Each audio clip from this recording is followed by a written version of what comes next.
em mim, como Senhor, como marido da sua vida. Então, independente de você ser o Israel escolhido de Deus, Deus hoje nos enxergou, eu e você, como Raabe, nos alcançou também pela fé e mostrou para o povo de Israel como é que ele estava vendo aquele povo e como é que ele então ia resgatar todo aquele que entendesse que estava debaixo de adultério e de prostituição.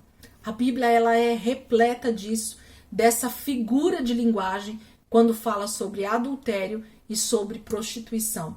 Amém, queridas? Vocês conseguiram entender? Eu queria que alguém falasse algo, que alguém, né, sei lá, colocasse a sua opinião a respeito disso. Foi isso que eu anotei aqui. Para mim, a história de Raabe, ela leva todo esse contexto do que eu acabei de falar para vocês e de como a graça de Deus nos alcança. Alguém quer falar algo?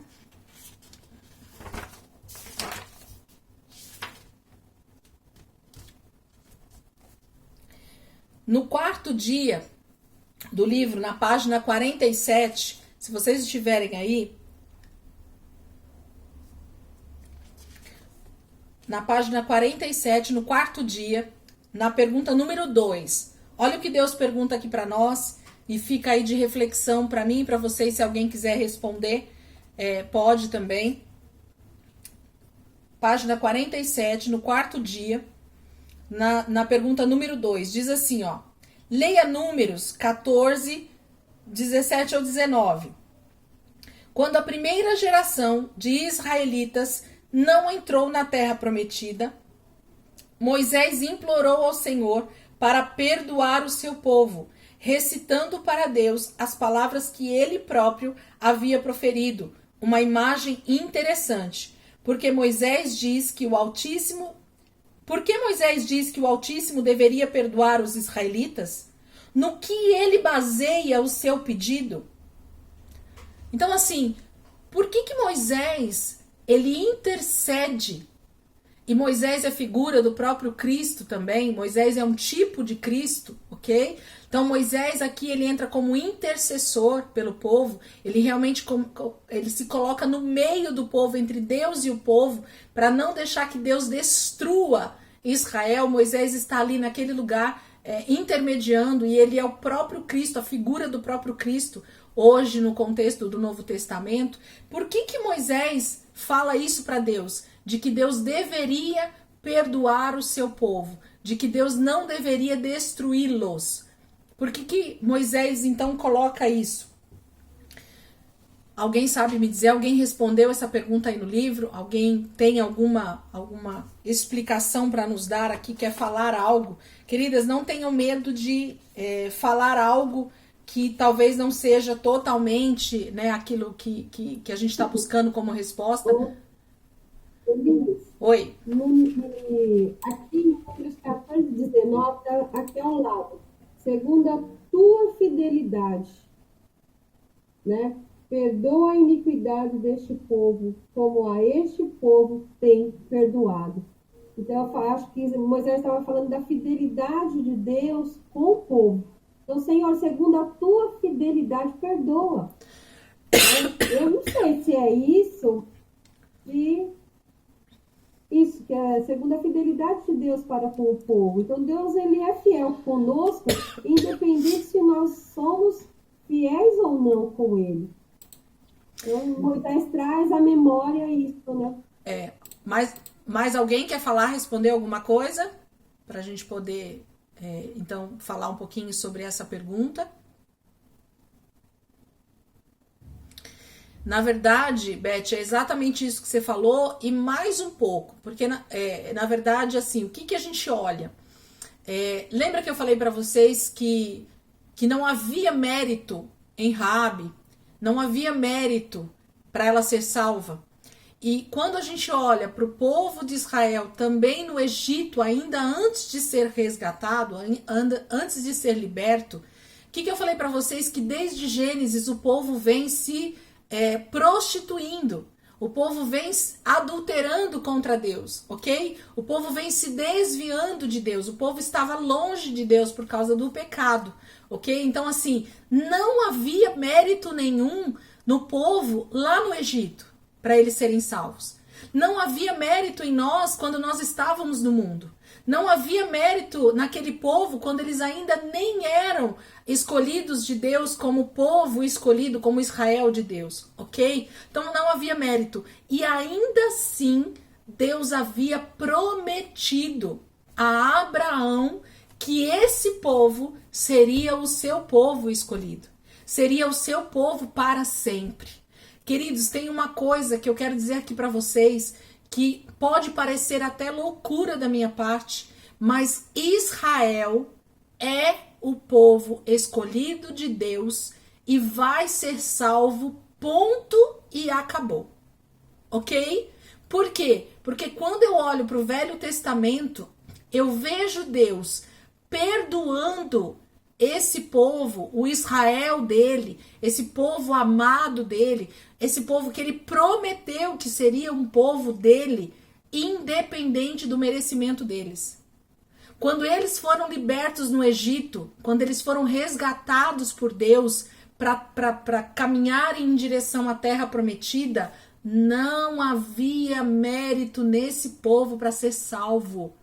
Se você olha para a história anterior ao Egito, anterior à escravidão, você vai perceber que o povo estava longe de Deus.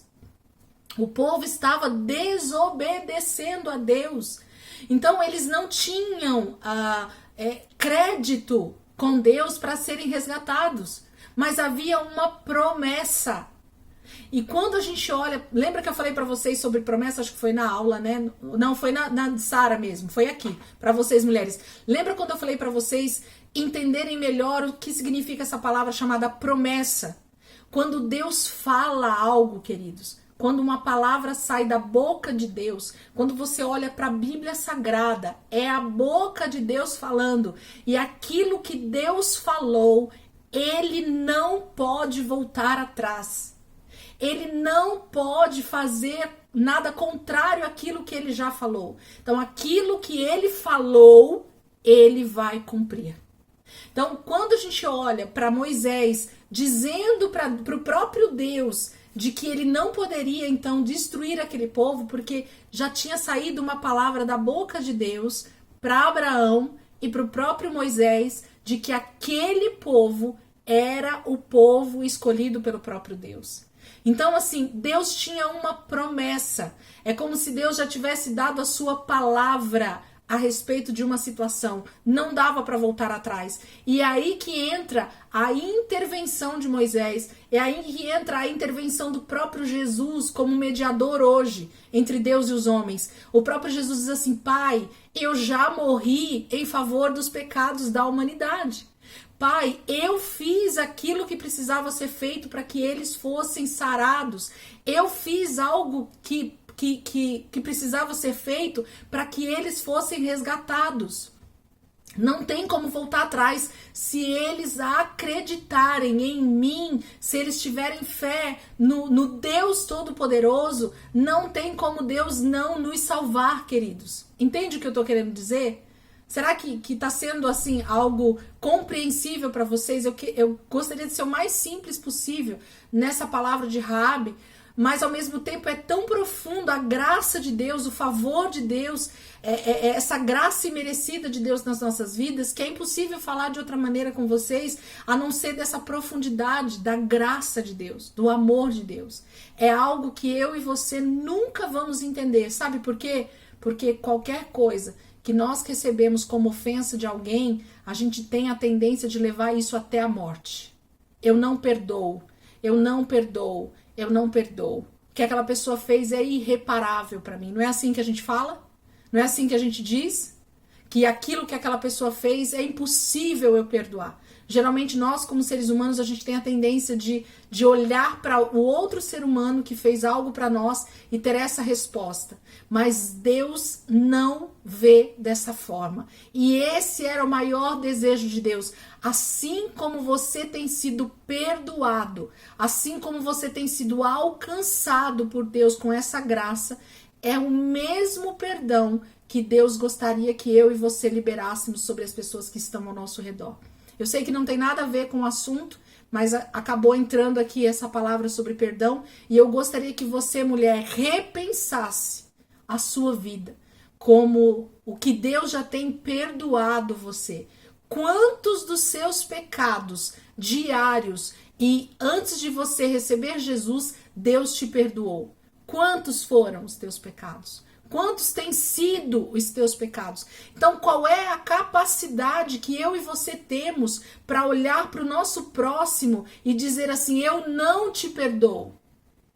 Por quê? Porque aquilo que aquela pessoa está devendo para você como ofensa não chega aos pés da nossa ofensa contra Deus, dos nossos pecados diante de Deus. E os nossos foram perdoados. Os nossos têm sido perdoados. Então, nada mais justo, isso é justiça, do que nós, da mesma forma que nós temos sido perdoados, nós também liberarmos perdão. Então, eu sei que talvez não seja esse o contexto da história de Raabe. Mais uma vez eu vou pedir desculpa porque não é esse o contexto do que a gente está falando, mas cabe esse perdão nesse momento, cabe essa palavra. Então, Deus não podia destruir esse povo, segundo essa pergunta que o próprio Marcos Lucado faz aqui para nós, porque Deus já havia liberado uma palavra de que aquele povo era o seu povo escolhido e que Deus ia ter paciência, misericórdia, benignidade, bondade para com aquele povo. Porque as suas misericórdias se renovam a cada manhã. Para quê? Para que nós não sejamos destruídos. Porque se Deus viesse com a sua justiça, sem misericórdia, nós todos seríamos destruídos. Destruídos. O que faz com que eu e você sejamos todos os dias acordados, estejamos todos os dias de pé, tenhamos paz, tenhamos a bondade de Deus sobre nós, é a misericórdia. E foi a mesma misericórdia que Deus usou dia após dia, durante todo o tempo em que ele andou com esse povo no deserto, que ele andou com esse povo no Velho Testamento, que ele desejou ardentemente a vinda do filho dele para então fazer esse resgate por toda a humanidade, para que eu e você pudéssemos ter vida e o povo de Israel também pudesse ter vida. Porque muitos alcançaram a salvação muito antes de Jesus pela fé. Quando você olha Hebreus 11, se você quiser ler lá depois, leia com calma novamente, você vai ver lá vários nomes de vários homens e mulheres que alcançaram essa salvação muito antes de Jesus, porque creram no Deus Todo-Poderoso, que era capaz de perdoar as suas ofensas, de perdoar os seus pecados, para então ter vida dentro deles com o próprio Deus, para que eles pudessem novamente ter comunhão com o próprio Deus. Amém, queridos? Alguém quer falar mais alguma coisa? A gente já está caminhando aí para os 5 minutos finais. Queria que alguém falasse alguma coisa se quiser. Vamos ler aqui, página 49. Eu queria ler junto com vocês porque eu gostei muito dessa pequena reflexão que ele fez para nós a respeito desse assunto. E aí eu queria ler junto aqui com vocês. Página 49, a partir do 3º parágrafo, onde está escrito assim, pais adotivos. Página 49 do livro, página 49, no 3º parágrafo, que diz assim, pais adotivos, começa aí a frase. Podemos ler? Página 49, a partir do versículo, a partir do 3º parágrafo, onde fala, deixa eu só ver uma coisa aqui. Amém? Diz assim, ó. Pais adotivos compreendem isso mais do que ninguém. Com certeza, não quero ofender nenhum pai biológico, pois também sou um. Nós, pais biológicos, conhecemos bem o desejo sincero de ter um filho, mas em muitos casos, nossos berços foram ocupados facilmente, isto é, decidimos ter um filho e ele veio. Na verdade, por vezes, veio sem nenhuma decisão prévia. Já ouvi falar de gravidez não planejada, mas nunca ouvi falar de adoção sem planejamento. Daí o motivo pelo qual os pais adotivos compreendem a paixão de Deus por nos adotar, pois sabem o que significa sentir um espaço vazio dentro do peito, sabem o que significa procurar, partir em uma missão e assumir a responsabilidade por uma criança de passado maculado e futuro incerto. Se existe alguém que compreende o entusiasmo do Criador por seus filhos, é aquele que resgatou um órfão da aflição. Porque isso foi o que o Senhor fez por nós. Deus nos adotou, nos buscou, nos encontrou, assinou os papéis e nos levou para casa. Cara, a hora que eu li isso aqui, eu falei, Senhor, verdadeiramente foi isso que o Senhor fez comigo e com cada uma dessas mulheres. Só quem é um pai adotivo, só quem é uma mulher estéril, que não tem filhos de verdade, pode saber qual é a sensação de alegria de poder então abraçar um filho e dizer, eu tenho um filho, eu tomei esse filho para mim. Ele não veio da minha barriga, mas ele veio do meu coração, como a maioria dos pais adotivos dizem, né? Por quê? Porque o primeiro pai a perder um filho para o mundo, queridos, para o pecado, foi o próprio Deus. Deus perdeu Adão e Eva no primeiro período da história da humanidade. Não demorou muito tempo e o próprio Deus viu os seus filhos se desviarem do caminho, se desviarem do relacionamento, se desviarem da comunhão, saírem do espaço que Deus tinha determinado para eles, que seria o espaço perfeito para que eles tivessem comunhão 100% com o seu Criador. Que eles tivessem comunhão 100% com o Deus que havia os criado, com o Pai que havia os criado, com o Pai que havia os gerado. Deus, queridos, gerou Adão e Eva. Adão e Eva saiu de dentro de Deus, porque eles tinham a imagem e a semelhança do próprio Deus.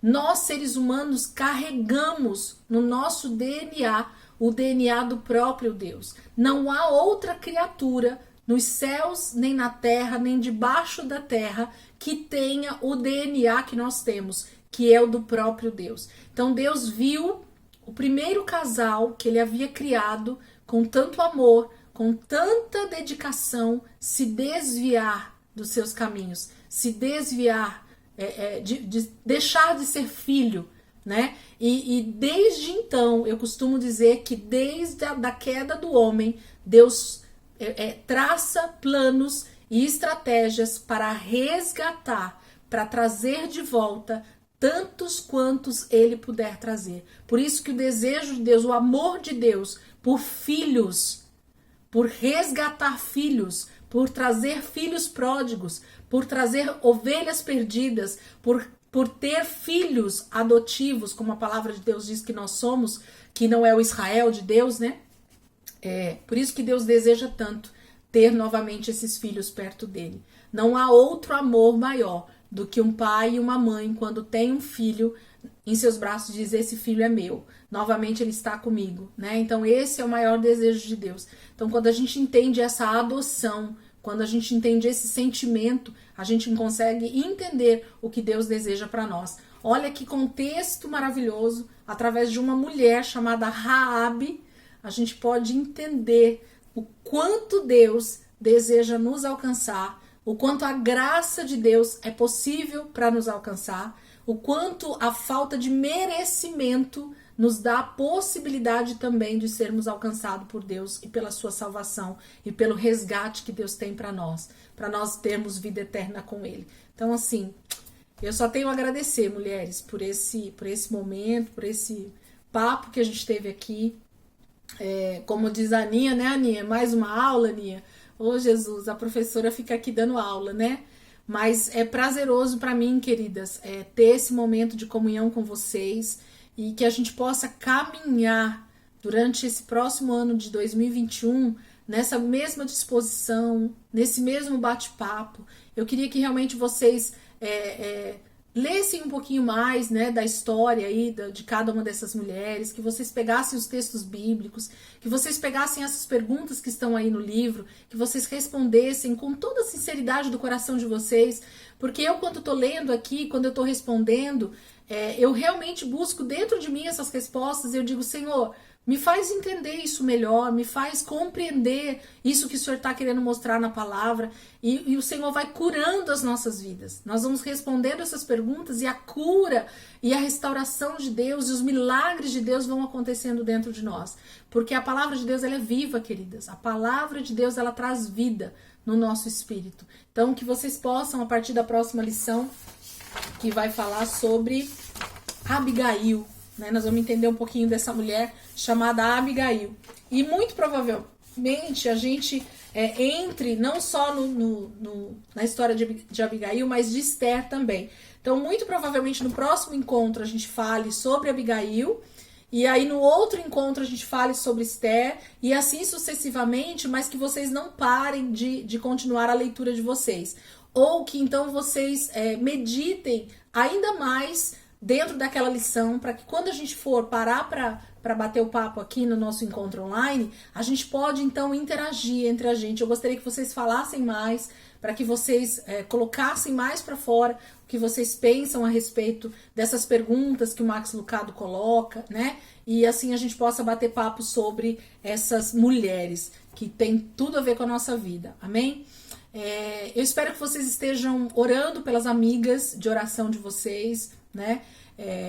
Eu tenho certeza que Deus também vai, através desses momentos de oração, vai trazer uma boa palavra. Se você tiver uma palavra de conforto, de consolo, de edificação para sua amiga, que você tem orado por ela, mande uma mensagem, fala, olha, enquanto eu estava orando por você, Deus trouxe essa palavra a respeito dessa situação que você está passando. Seja uma mulher que edifica a sua amiga de oração. Seja uma mulher que compartilha conhecimento de Deus com essa amiga de oração. Seja uma mulher que se importe com essa amiga de oração, né? Não deixa pra lá, né? Manda uma mensagem pelo menos 1 ou 2 vezes por semana para essa amiga de oração. Esteja realmente orando. Tá na pia lavando louça, mulheres? Orem ali enquanto vocês lavam a louça. Tá no tanque lavando uma roupa, tá no carro dirigindo, indo para o trabalho, para 5 minutos, é suficiente por dia, 5 minutos. Se vocês pararem 5 minutos do dia de vocês, ou nem precisa parar, né? Se vocês, no ato que vocês estiverem ali fazendo alguma atividade do dia de vocês, vocês orarem 5 minutos pelos pedidos da amiga de oração de vocês, vocês vão começar a ver os resultados aparecer. Eu recebi já testemunho da minha amiga de oração, da pessoa que eu tenho orado por ela, a respeito de uma situação que ela estava precisando. Eu fiquei muito feliz porque Deus já tem alcançado a vida dela e eu sei que Deus vai fazer muito na vida das mulheres que estão aqui nesse grupo, nas vidas das mulheres que decidiram estudar esse livro junto comigo, do Max Lucado. A gente vai ver dentro do contexto dessas mulheres histórias fantásticas do que Deus pode fazer na vida de uma mulher e através de uma mulher, né? Essa aqui é a melhor parte, porque a Raabe foi salva e através da vida dela, Deus pôde fazer tantas coisas, inclusive ela se tornar uma mulher dentro da genealogia do próprio Jesus. Ela faz parte da genealogia de Jesus. Se a gente fosse falar sobre essa parte aqui, a gente ia no mínimo aí 1 hora falando da importância dessa mulher no contexto da genealogia de Jesus também. Amém, queridas? Alguém quer falar algo? Já passei do horário. Eu quero orar e entregar aí esse encontro, e que a gente possa levar essa palavra no nosso coração e continuar meditando nela por alguns dias ainda. Amém? Alguém quer falar algo? Paz, Xande. Deus abençoe. Vou bater em você. Quinta-feira eu quero você lá, viu, Xande? Xande tá ali atrás da Beth, fazendo graça. Fala pra ele que ele tá, na minha lista. Amém, queridas? Vamos orar? Aninha, será que você pode orar pela gente, pra gente terminar? Pode fazer essa oração por nós, por favor?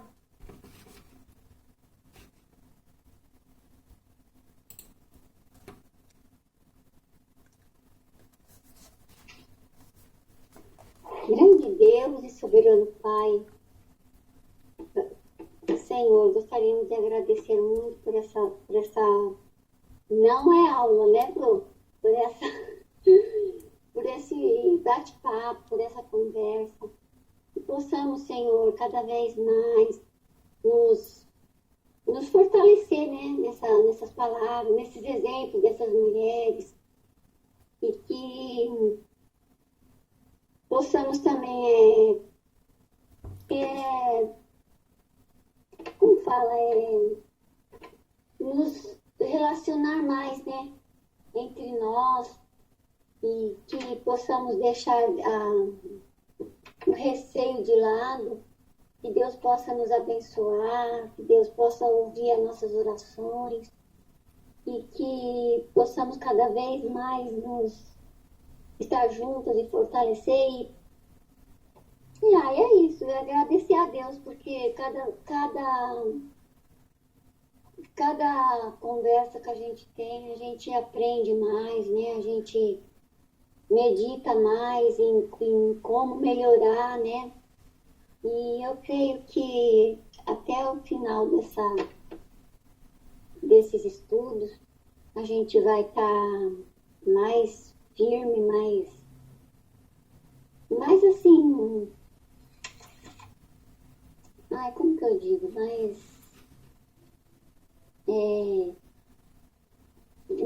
ter um relacionamento mais íntimo com Deus, para que a gente possa cada vez mais aprender e estar sempre junta, né? Resolvendo a situação da outra, porque podemos nos conversar mais, né? Se abrir mais, para poder uma ajudar a outra. Nós estamos muito quietinhas, né?